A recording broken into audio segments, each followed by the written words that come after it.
More than a week after Typhoon Haiyan struck the Philippines, the situation is still dire. As the extent of the storm damage became clearer, foreign aid agencies poured into the Philippines to begin helping alleviate the suffering of victims.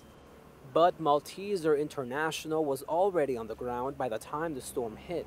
Ironically, they arrived in the Philippines in 2008 after two other typhoons pummeled the country.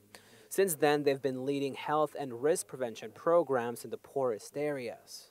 Malteser International has got a big advantage that it works in close connection with the church, and it is a religious order, if you like. The organization is a disaster relief branch of the Order of Malta. The sovereign Catholic lay organization has diplomatic relations with over 100 countries. That includes the Philippines. There is an ambassador who is a great help because ambassadors, as ambassadors, they can facilitate the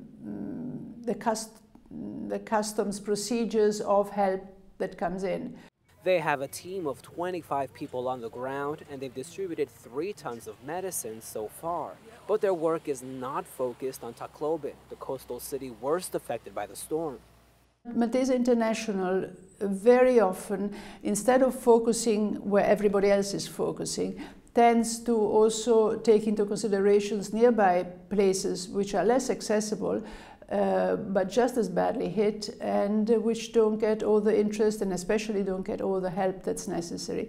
The reason for this, they say, goes back to their experience with the Asian tsunami in 2004 and the lessons they learned from their relief efforts.